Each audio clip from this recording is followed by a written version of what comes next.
Hear now a reading from the Gospel of Luke chapter 6, verses 46 through 49. Hear now the word of the Lord. Why do you call me Lord, Lord, and do not do what I tell you? I will show you what someone is like who comes to me, hears my words, and acts on them. That one is like a man building a house who dug deeply and laid the foundation on rock. When a flood arose, the river burst against that house, but could not shake it, because it had been well built. But the one who hears and does not act is like a man who built a house on the ground without a foundation. When the river burst against it, immediately it fell, and great was the ruin of that house. The word of the Lord. Thanks be to God.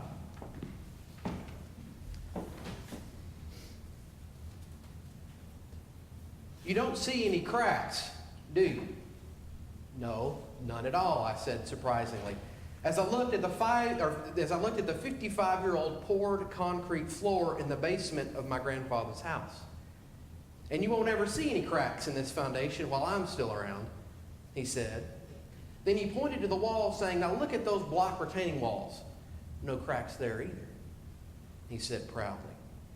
We measured everything and made sure that all our math was just right before we did any pouring or stacking. It took me and your great-grandfather a few months to get this dug foundation just right for this house. But you don't see any cracks in the walls inside or in the ceiling, and that's why. This conversation happened between me and my grandfather, or my grandfather and I, just about every time I would venture down with him into his musty, dark, dank basement to get a gardening tool or some canned food. He always reminded me of the care it took to build the house that we were standing under. He would point up and say in his thick Appalachian accent that I can't do justice, "I made sure to build this thing solid, so no matter what kind of storm, flood, or wind crops up on us, my neighbors are going to be begging to get in here and ride it out with me and your grandmother." Then he would wink and say slyly, "I'd probably let most of them in." My grandfather was so proud of his house, and I think it was because of what he grew up dealing with in his childhood home. He was one of the first in his family of 14 to build a real house, as he put it. He grew up in a 3-room farmhouse that stood on concreted river rock pillars, along with 12 brothers and sisters, in Sevierville, Tennessee during the Great Depression.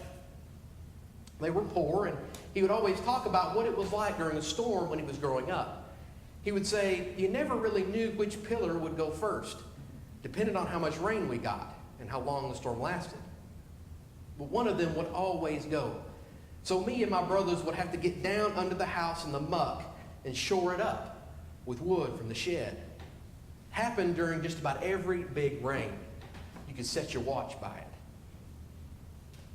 Whenever I revisit our gospel story for this morning, I always think about my grandfather and how intentional he was with the foundation of his house almost 61 years ago. Nothing that he did was done in a haphazard way. As he set the foundation for his home, he did it with great care for the details and took his time so that something solid would be built for his home to sit on. He did it this way because he had lived through the alternative, and he understood what a bad foundation in a home could lead to. Now, as I consider what my grandfather's experience was in light of Jesus' illustration, it gives his teaching so much more life. It is obvious that Jesus is talking about how one can build a strong faith, and he tells us that it has to be done with a strong foundation. But the fascinating part is that this foundation must be built up, not just in hearing his commands, but through action or through doing. And that piece is where Jesus puts the weight of his teaching here. He says, "I will show you what someone is like who comes to me, hears my words, and acts on them." That person is like one who builds his house on a solid foundation. Then he says, "But the one who hears and does not act is like a man who built a house on the ground without a foundation. When the river burst against it, immediately it fell, and great was the ruin of that house. It is when one acts on what is heard from Christ's teachings that the foundations of a strong faith are cultivated and built up. Christ is encouraging his hearers and us to take him seriously enough to not only hear what he is teaching, but to also do what he is teaching. And to put them into practice in our very lives. We must allow his teachings and his message to guide our actions and our interactions with all who we come across. We have heard what to do from Christ, but to strengthen our faith means we must act in obedience upon what Christ teaches us. Like when we read that we should love our enemies, but then we must actually take steps to do that with one of our own enemies. Or when we hear we are called to love God with all our heart, soul, mind, and strength, and then we must take intentional steps to pray, to search the Scriptures, to partake of the sacraments, and worship with other believers. Or when we read that we are to love our neighbor as ourselves, then we must really seek to become a good Samaritan to someone who's in need, even if they are different from us. Or when we hear that we should forgive, and then really losing count of how many times we actually forgive that person. Or taking what we read of Jesus commissioning seriously and actually seek to intentionally make disciples of all nations, baptizing them and teaching them to obey everything that Christ has commanded. Our Christian faith, the church, the gospel of Jesus Christ, and the way that Jesus taught and lived are beautiful and amazing things. But in order for these things to be all that they are intended to be, Christians must act on Christ's teachings. So much so that we embody them in all that we think, and all that we say, and in all that we do.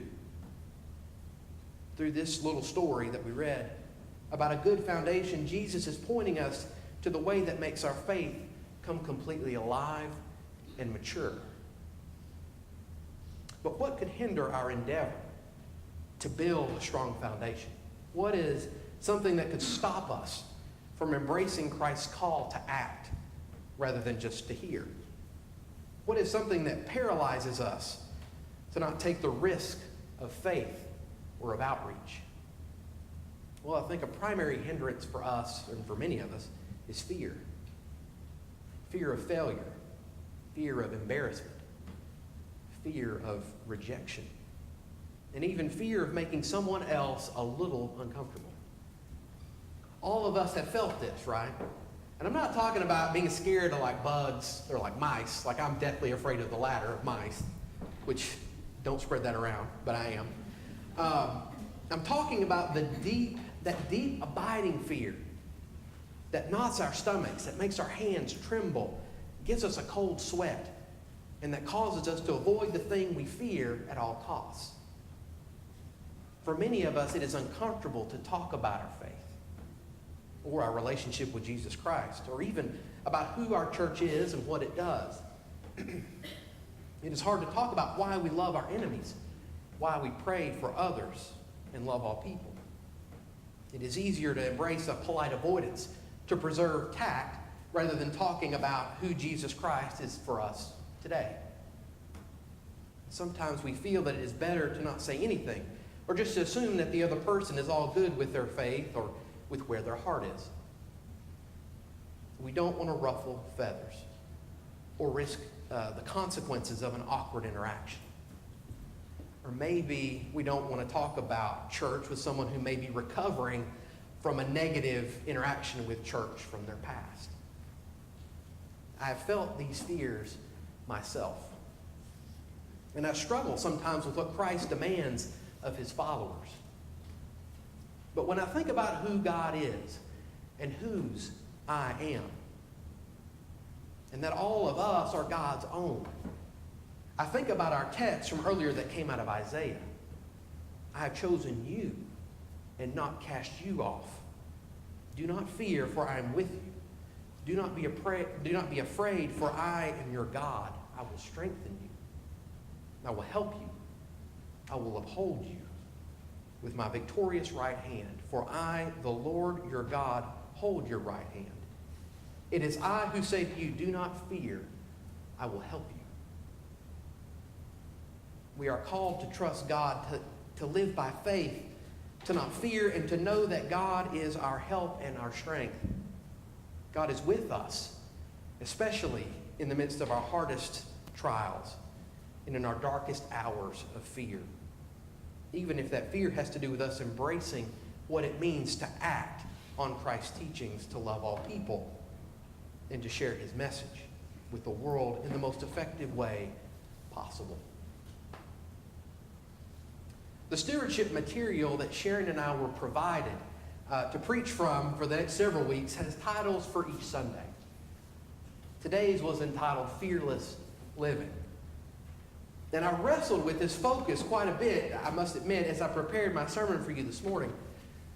What does it mean to live fearlessly? How does this connect with Jesus Christ and Christ's message of reconciliation?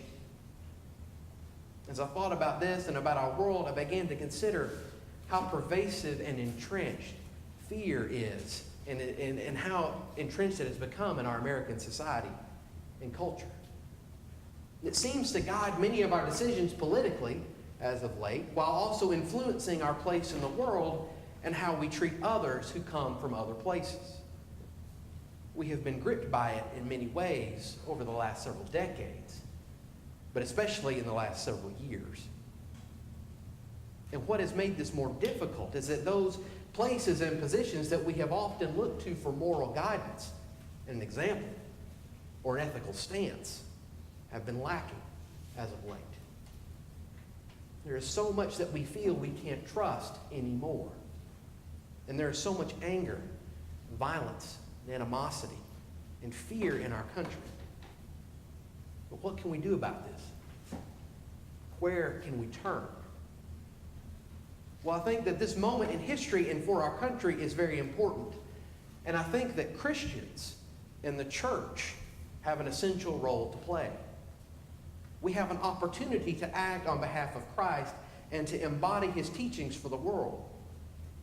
Our society has a moral and leadership vacuum that needs to be filled.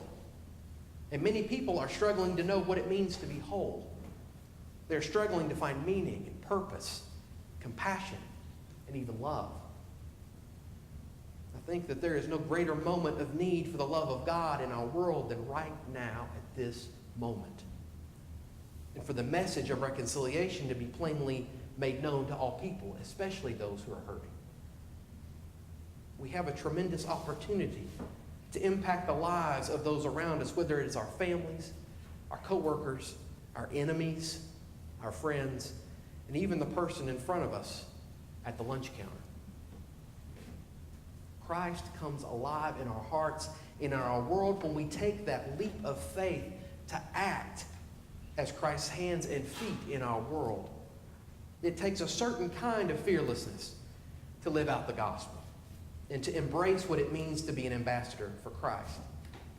But I think the world has a tremendous need to hear the good news and that message of hope that has brought us all here together, that's brought us together this morning. In thinking about this, I also want you to seriously consider what you envision for this church in the future. You all have created a new mission statement that reflects who we are as a church and tells folks in our community what we stand for, as well as what we hope to make manifest. And it says it on the front of our bulletin every morning that our church is embodying Christ's inclusive love with heart, mind, and service. I hope you will fearlessly consider how you can act to make this mission statement become more of a reality than it already is. And that you think carefully about how you can give to the ministries of this church this year. That is what stewardship is all about, really. You're giving to the church to equip its ministry for the future. But more than that, when you give, you create hope. You create compassion. You create love. And you create service. In a world that desperately has need of all of these things. And when you give, You give the church the power to build up its own faith foundation through its acts of ministry in our city. The world needs the church now more than ever, and our community needs the ministries of this church. And it desperately needs us to act fearlessly for the gospel of Jesus Christ. I hope we can all find the strength to do so together. Amen.